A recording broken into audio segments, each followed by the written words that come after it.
내 영혼의 도시락 사순절 순례 5번째 시간에 오늘은 특별한 손님이 우리 내 영혼의 도시락 현장에 방문해 주셨어요. 여러분, 만약에 우리가 매일 새벽 하루에 3시간, 매일 새벽 3시간씩 그렇게 매일매일 기도를 드리면 어떻게 될까요? 하루도 빠짐없이요. 새벽에 가장 이른 시간에 기도를 드리는데 그것도 서서, 네. 앉으면 안 되고 서서 그렇게 기도를 드리면 어떤 일이 일어날까요? 궁금하시죠? 궁금하실 것 같아서 그 장본인을 불렀습니다. 우리 사랑하는 7교회 가족들께 소개시켜 드리겠습니다. 동탄에 있는 영천감리교회 담임 목사님 정주영 목사님을 이 자리에 모셨습니다. 목사님 앞으로 좀 오셔가지고 인사를 제가 마스크 쓸 테니까 이제 목사님 마스크 벗으시고 우리 7교회 성도님들께 인사 좀 드려주시죠. 네, 안녕하세요. 동탄 영천교회 정주영 목사입니다. 마스크를 벗기가 꺼려지는 것이 3시간씩 서서 지금 기도를 안 하고 앉아서 하고 있거든요. 네, 그래서 누군지 나중에 알아보실까봐 너무 죄송스러워서 마스크를 벗지 않겠습니다. 그리고 무슨 관절염 오신 거 아니죠? 3시간을 전에 부목사로 있을 때는 3시간을 서서 기도했는데 기도하면은 허리가 아파요. 몸이 아프고 허리가 아파요. 그런데 감사한 거는 영적으로는 굉장히 힘이 나고 매일매일 살아갈 어떤 주님이 주시는 은혜와 기쁨은 있습니다. 지금은 영천 동탄에서 이렇게 단독으로 목회하고 있는데 예전처럼 서서는 못하고 앉아서 기도하고 있습니다. 그래도 기도하는 만큼 하나님이 은혜를 주시고 힘을 주셔서 매일매일 피곤하고 힘들긴 하지만 그래도 뒤돌아서 생각해 보면 다 하나님이 인도해 주셨고 다 하나님이 도와주셨고 다 하나님이 이루어 주셨다는 것을 많이 보고 깨닫고 감사하고 있습니다. 또 오늘 또 이한석 목사님 내 영혼의 도시락 하시는 거 보면서 너무 좋고 그래서 어떻게 하시는지 좀 보고 배우려고 이렇게 왔습니다. 반갑습니다.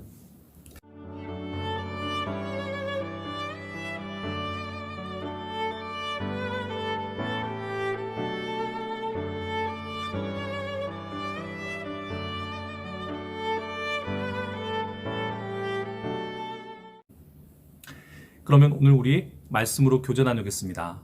사순절 마가복음을 통해서 예수님이 가신 길을 우리 따라 걷고 있는데요. 오늘은 마가복음 12장 말씀입니다. 마가복음 12장 28절부터 34절의 말씀이에요. 마가복음 12장 28절에서 34절의 말씀 우리 함께 읽겠습니다. 서기관 중 한 사람이 그들이 변론하는 것을 듣고 예수께서 잘 대답하신 줄 알고 나와 묻되 모든 계명 중에 첫째가 무엇이니이까? 예수께서 대답하시되 첫째는 이것이니 이스라엘아 들으라 주 곧 우리 하나님은 유일한 주시라. 내 마음을 다하고 목숨을 다하고 뜻을 다하고 힘을 다하여 주 너의 하나님을 사랑하라 하신 것이요. 둘째는 이것이니 내 이웃을 내 자신과 같이 사랑하라 하신 것이라. 이보다 더 큰 계명이 없느니라. 서기관이 이르되 선생님이여 옳소이다. 하나님은 한 분이시요 그 외에 다른 이가 없다 하신 말씀이 참이니이다. 또 마음을 다하고 지혜를 다하고 힘을 다하여 하나님을 사랑하는 것과 또 이웃을 자기 자신과 같이 사랑하는 것이 전체로 드리는 모든 번제물과 기타 제물보다 나으니이다. 예수께서 그가 지혜 있게 대답함을 보시고 이르시되 내가 하나님의 나라에서 멀지 않도다 하시니 그 후에 감히 묻는 자가 없더라. 아멘. 여러분, 예수님께서 주일에 예루살렘 성에 입성하셨고 그리고 그 다음 날인 월요일 성전에 대한 심판을 선언하셨어요. 두 번의 그 큰 일이 예루살렘 성전에서는 아주 난리가 난 겁니다. 이 예수님의 두 번의 그 일을 두고 두 번의 큰 시위였다, 이렇게 해석하는 사람도 있어요. 예수님의 예루살렘 성 입성 시위, 나귀 등에 오르셔가지고 그 무지막지한 로마, 그거 아무것도 아니다 조롱하신 입성 시위, 그 다음에 성전에 나아가셔서 성전의 모든 제사를 마비시키시고 단순한 정화가 아닌 성전에 대한 하나님의 심판을 선언하신 일, 그 성전으로 먹고 사는 사람들의 그 황당함과 당황스러움과 분노가 어떻겠습니까? 빨리 이 예수란 사람을 어떻게 해야 하는데 그를 따르는 무리가 너무 많고 또 그의 가르침이 너무 권위가 있었기 때문에 어쩔 수가 없는 거예요. 그래서 이 사람들이 적극적으로 나서가지고 무력을 동원해서, 물리력을 동원해서 예수님을 막을 수가 없으니까 또 예수님의 권위를 깎아내리고 예수님을 이렇게 뭐라 그럴까, 그렇게 사람들이 떠받드는 것처럼 그렇게 대단한 사람이 아니다라고 이렇게 해서 상황을 수습하려고 해요. 그래서 예수님의 권위에 대해서 시비를 겁니다. 네가 무슨 권위로 이런 일을 하느냐? 누가 너에게 이런 일을 할 권위를 주었느냐? 묻죠.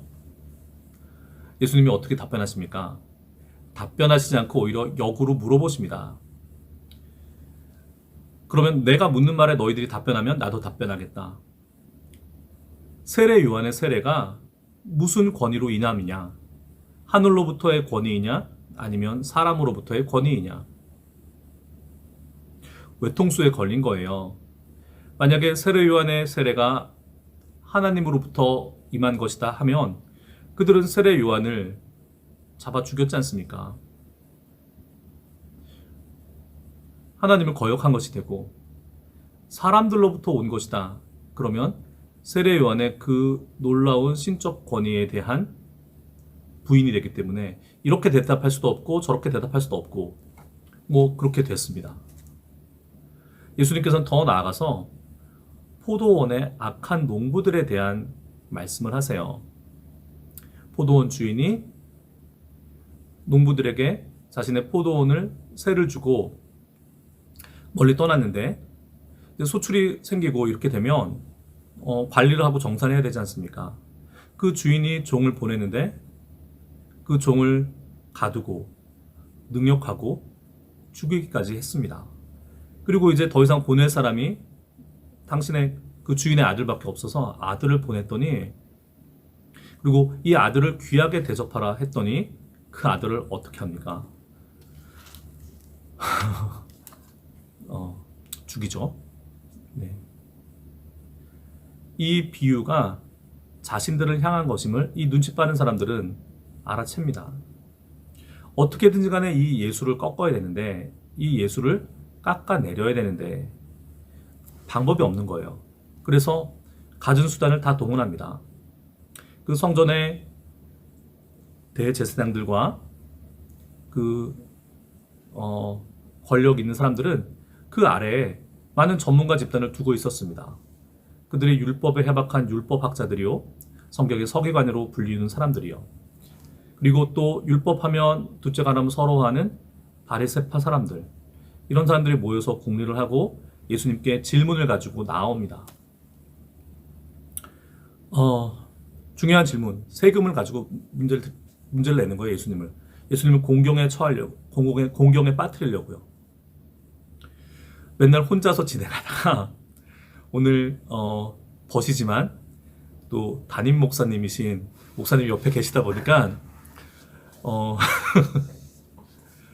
말씀을 정확히 전해야겠다. 혹시 성경에 1.1핵이라도 더 더하는 게 있으면 안 되잖아요.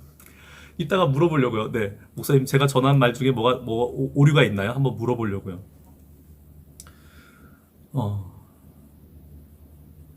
이들이 예수님께 아주 대답하기 어려운 질문을 갖고 와요. 황제에게 세금을 내는 것이 합당합니까? 라는 질문이에요.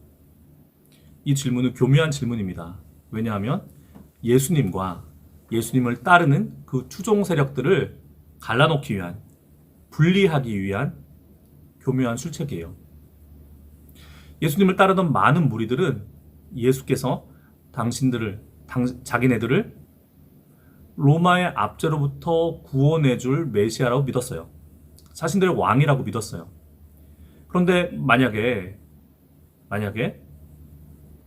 예수님께서 그 로마에 대한 정치적으로 문제가 될 수 있는 발언을 하거나 로마에 이렇게 책 잡히게 되면 정치범으로 끌려가는 겁니다. 그러면 자기네들은 표현이 좀 그렇지만 손 안 대고 코 푸는 것처럼 예수를 제거할 수 있죠. 예수님께서 이렇게 말씀하세요. 15절에 어찌하여 나를 시험하느냐. 그들이 외식함을 아시고 어찌하여 나를 시험하느냐.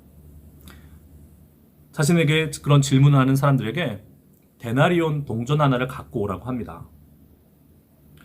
뭣도 모르고 동전을 갖다 드리죠. 근데 그 데나리온에는, 그 은화에는 황제의 얼굴이 새겨져 있어요. 여러분, 지금 예수님 앞에서, 예루살렘 성전에서 예수님의 권위를 놓고 예수님을 어떻게든지 간에 깎아내리려고 하는 이 사람들이 두려워한 건 뭐였냐면 무리의 힘, 민중의 힘이었어요. 그들은 그 대중들 앞에서 자신들은 이스라엘 민족의 전통을 지키고 하나님의 일을 하고 하나님의 성전을 지키고 우리는 로마의 앞잡이가 아니다. 이렇게 계속 말해왔거든요. 근데 자신들의 주머니에서 엉겹결에 나온 동전은 황제의 얼굴이 들어있는, 그리고 거기에는 뭐라고 새겨있냐면 황제가 하나님이다, 황제가 신이다가 새겨 있어요. 백성들 앞에서 거룩한 척했던, 그래서 성전에서는 아무것도 새기지 않은 민무늬의 주화를 특별히 만들어 쓰기까지 했던 그 사람들, 이 소지한 동전이 황제를 숭배하는, 황제에 대한 신앙을 고백하는 그런 동전을 갖고 있는 거예요. 만천하에 드러났습니다. 그들의 이중성이요. 어떻게 됐겠습니까? 예수님 말씀하시죠. 그래, 네가 갖고 있는 것처럼 황제의 얼굴이 새겨진 것은 황제에게 주고 하나님의 것은 하나님에게 드려라. 두 번째 시험이 넘어갔습니다. 그러자 이제 사두개인들이 예수님께 나아옵니다. 이들은 부활을 믿지 않았어요. 그래서 예수님께 이런 질문을 합니다. 7 형제가 있는데 큰형이 어떤 여인과 결혼해서 이제 맏며느리 큰 형수가 되었는데 큰형이 죽고, 그래서 형사 취수법에 따라, 글쎄 현대에서는 있을 수 없는 일이지만 당시 고대 사회에는 그런 것이 존재했다고 해요.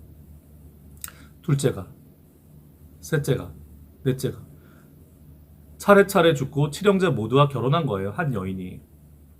그런데 이들이 죽어서 부활한 거죠, 이제. 그래서 이제 하늘나라에서 만납니다. 그러면 이 여인은 누구의 부인입니까? 이렇게 물어본 거예요. 예수님께서 또 이번에 이렇게 답하십니다. 하나님께서 모세에게 말씀하신 것 잘 알지? 하나님께서는 모세에게 당신을 계시하실 때 나는 아브라함의 하나님, 이삭의 하나님, 야곱의 하나님이다. 하나님은 산자의 하나님이시다. 이렇게 대답하세요. 무슨 뜻입니까? 아브라함, 이삭, 야곱이 산자란 뜻이에요. 하나님은 죽은 자의 하나님이 아니라 산자의 하나님이라는 뜻은 이미 자신들의 조상, 그래서 자신들의 조상의 땅으로 돌아간 그 조상들이 살아있다는 거예요. 부활을 했다는 소리입니까? 부활을 못했다는 소리입니까? 이러한 방식으로 묻고 역으로 물으시고 대답하고 그 대답을 되받아치시고 이런 방식으로 당신의 권위를 깎아내리는, 당신의 구원 사역을 방해하려는 사람들을 모두 물리치십니다. 그리고 오늘 우리가 함께 읽은 본문 서기관 중에 한 명이 전문 율법학자죠. 오늘날로 따지면 엘리트 지식인이죠. 신학자, 전문학자라고 할 수 있겠습니다. 그런데 이 사람은 기존에 보였던 다른 사람들이, 성전 사람들이, 바리새인들이, 사두개인들이 보였던 태도와 좀 다른 태도를 보입니다. 이 사람이 뭐라고 하냐면 방금 전까지 예수님이 이들과 나눴던 그 대화 변론을 다 들은 거예요. 예수님의 대답이 맞거든요. 모두 옳거든요. 그러자 이 사람은 단도직입적으로 예수님께 묻습니다. 선생님, 모든 계명 중에 첫째가 무엇입니까? 가장 중요한 계명이 무엇입니까? 다른 복음서와 마가복음은 이 부분에 있어서 조금 결을 달리해요. 마가복음에 등장하는 이 서기관은 예수님을 면박하기 위해서, 예수님을 어떻게 이겨먹기 위해서 그런 질문을 던지는 것이 아니에요. 이 사람은 진짜로 예수님에서 어떤 특별한 점을 발견했어요. 그래서 자신이 갖고 있던 질문을 던지는 겁니다. 여러분, 그 많은 계명 중에 단 어느 하나도 포기할 수 없는 계명 중에 단 하나를 골라내는 일이 가능하겠습니까? 근데 예수님께서는 바로 이스라엘 백성들이 자신의 목숨처럼 중요하게 여기는 손목에 메고 미간에 붙이고 문설주에 새기는 그 말씀을 말씀하세요. 이스라엘아 들어라. 주 곧 우리 하나님은 유일한 주시니라. 쉐마 이스라엘. 이스라엘은 들어라. 이른바 쉐마의 말씀을 말씀하십니다. 아도나이 엘로헤이누 아도나이 에카드. 목사님 맞나요? 이게 예전에 신학교 시절에 히브리 말로 외웠던 말씀이에요. 네, 그만큼 중요한 말씀이죠. 네. 부르자면 내 마음을 다하고 목숨을 다하고 뜻을 다하고 힘을 다하여 주 너의 하나님을 사랑하라. 한 분 하나님을 사랑하라. 이런 말씀이죠. 그리고 예수님께서는 그 서기관이 율법학자가 묻기도 전에 두 번째 중요한 계명을 말씀하십니다. 그런데 그 첫 번째와 두 번째의 관계는 첫째가 먼저 더 중요하고 둘째가 나중이고 덜 중요하다는 뜻이 아니에요. 둘째도 이것이니 첫째와 마찬가지니 내 이웃을 내 자신과 같이 사랑하라. 이보다 더 큰 계명이 없느니라. 서기관은 한술 더 뜹니다. 예수님의 그 말씀을 그 자기의 특유의 학자적인 스타일로 해석해요. 선생님이여 옳소이다. 하나님은 한 분이시오 그 외에 다른 이가 없다 하신 말씀이 참이니이다. 또 마음을 다하고 지혜를 다하고 힘을 다하여 하나님을 사랑하는 것과 이웃을 자기 자신과 같이 사랑하는 것이 번제, 기타 모든 제사. 번제와 기타 모든 제사는 성전의 존립 이유죠. 이 성전에서 하는 모든 것보다 이 계명을 지키는 것이 더 중요합니다라고 말합니다. 훌륭하죠? 서기관 중에 훌륭합니다. 우리들 가운데 훌륭합니다. 예수님께서 그렇게 치하하세요. 지혜 있게 대답하였다. 그리고 말씀하십니다. 내가 하나님의 나라에서 멀지 않도다. 여러분, 이 말씀이 참으로 애매하고 여러 가지로 해석될 가능성이 있는 말씀입니다. 하나님 나라에서 멀지 않다.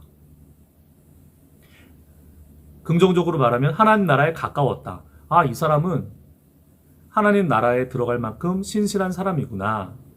뭘 제대로 아는 사람이구나. 이렇게 생각할 수도 있지만 동시에 중의적으로 하나님 나라에서 멀지 않다는 얘기는 그는 하나님 나라 안에 있지 않다라는 뜻입니다.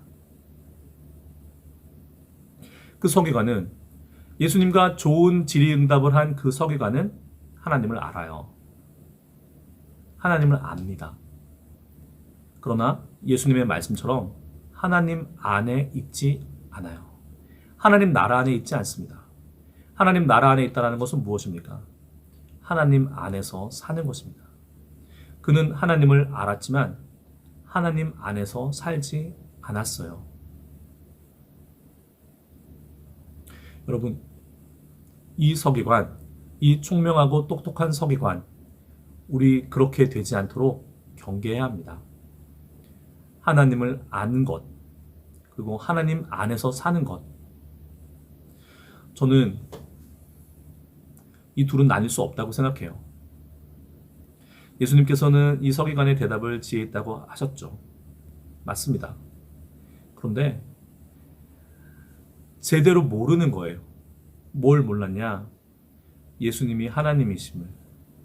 하나님께서 당신의 성육신인 예수님을 통해서 구원의 새 일을 행하시는 그것을 몰랐어요. 만약 그것을 알았다면 예수님을 구주로, 예수님을 단순한 정치적인 의미에서의 메시아가 아니라 우리의 모든 영혼과 이 세상과 온 우주를 구원하실 메시아로 알았다면, 그러면 하나님 나라 안에서 들어가는 겁니다. 하나님 안에서 살게 돼요. 제대로 알아야 됩니다. 제대로 알게 되면 행하게 되어 있습니다. 지행합일되게 되어 있습니다. 하나님을 어설프게 아는 것, 섣불리 아는 것, 오늘 이 성전에 모여든 율법학자, 서기관들, 대제사장들, 바리새와 사두개인들처럼 안다면 그것은 오히려 우리의 구원에서 멀어지게 만드는 역설이 또 나왔네요. 역설이 되고 맙니다. 이 이후에 아무도 예수님께 나와 감히 그분의 권위와 그분의 천국 지혜에 대해 의심하거나 묻는 사람이 없었어요. 이 얘기를 마치고 우리 찬양하고 기도했으면 좋겠습니다.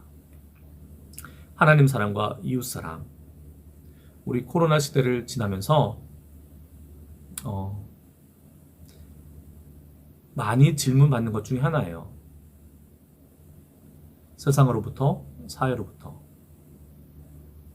당신들은 하나님을 사랑하고 이웃을 사랑한다라고 하는데, 그렇게 하는 것이 당신들의 윤리이자 당신들의 전부라고, 본질이라고 하는데, 왜 하나님 사랑하는 것은 그건 당신들이 알아서 하는데 왜 이웃은 사랑하지 않는가?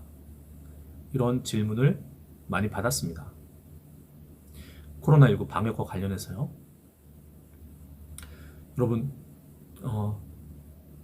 예수님께 물어봐야죠. 예수님이 1번은 하나님 사랑, 2번은 이웃 사랑이라고 말씀하시지 않으셨어요. 가장 큰 계명은 이것이다. 하나님 사랑, 이웃 사랑. 그 둘은 등가입니다. 감히 말씀드릴 수 있어요. 등가예요. 그래서 그중 하나에 치우치는 것은 예수님의 가르침을 제대로 온전히 받아들인 것이 아니에요. 예를 들어 한번 보겠습니다. 하나님 사랑의 특심인 사람이 있어요. 이런 사람들은 하나님을 봅니다. 하나님만 봐요. 이런 사람들은 하나님께서 나를 사랑하시는구나. 하나님이 나를 사랑하셔. 나는 하나님의 사랑받는 자야. 거기에 그치고 맙니다. 그래서 이런 분들은 이렇게 기도합니다. 나의 하나님이시여. 우리 나의 하나님이시여 라고 기도하죠. 그러나 우리에게는 한 가지 놓친 것이 있어요. 나의 하나님이면 동시에 또 누구의 하나님입니까? 너의 하나님입니다. 우리 이웃의 하나님이에요. 내 옆에 있는 사람의 하나님이에요. 따라서 나의 하나님이지만 우리의 하나님입니다. 어떤 사람들은 위를 보지 않고 하나님을 바라보고 하나님으로부터 그 사랑을 체험받고 공급하지 못한 채 옆만, 아래만 봅니다. 사람만 보는 거죠. 그러다 보니까 이 사람들은 어떤 특징이 있냐? 나의 정의만 있습니다. 하나님을 보고 하나님으로부터 하나님의 정의를 배워야, 그거 공의를 배워야 세상을 바로 볼 수 있는 시각이 있는데, 하나님의 정의와 하나님의 공의에 관심 없고 모르기 때문에 사람들을 보면서 나의 정의로 판단합니다. 사람들을 도와야 한다라고 서로 더불어 사는 사회를 만들어야 된다고 이야기하면서 나의 정의만 이야기합니다. 나의 정의와 너의 정의가 다를 때는 어떻게 됩니까? 이웃이 아니에요. 적이 돼요. 원수가 돼요. 그래서 언젠가 제가 한번 말씀드린 적이 있는데 이 구도는 사실 제가 만든 구도가 아니라 잘 설명하는 구도를 예전에 100주년 기념교회를 담임하셨던 이재철 목사님이 이 하나님 사랑과 이웃 사랑을 크리스토스, 그리스도의 X를 가지고 잘 설명하셨어요. 저는 그 구도를 참 좋아합니다. 위를 보고 열려있는 X를 통해서 하나님으로부터 하나님의 사랑과 정의를 배우죠. 그리고 그것이 모입니다. 그리고 그것이 아래로 다시 넓어져요. 내 이웃들을 향해서. 그래서 하나님의 사랑과 하나님의 정의가 그렇게 흘러갑니다. 그렇게 균형 있는 사람에게는 나의 하나님일 뿐만 아니라 우리의 하나님이고 나의 정의일 뿐만 아니라 나의 정의는 없고 하나님의 정의가 생기게 됩니다. 물론 지금 이 이야기는 오늘 본문 성전에서 예수님을 못마땅해 하는 예수님의 구원 사역을 이해하지 못하는 여러 사람들과 벌인 논쟁과는 좀 별도의 이야기예요. 그러나 우리가 코로나 시대를 살아가면서 하나님 사랑과 이웃 사랑에 대한 어떤 정확한 명확한 이해는 갖고 있어야 할 것 같아서 말씀드렸습니다. 오늘 예수님께서는 가장 큰 계명으로 하나님 사랑과 그의 조금도 모자라지 않는 이웃 사랑에 대해서 말씀하셨고 이 가장 큰 계명이 이제까지 예수님을 시험하고 논쟁하고 깎아내려고 했던 모든 사람들의 입을 다물게 합니다. 왜냐고요? 그것이 진리이니까요. 진리가 힘이 있습니다. 진리만 힘이 있습니다.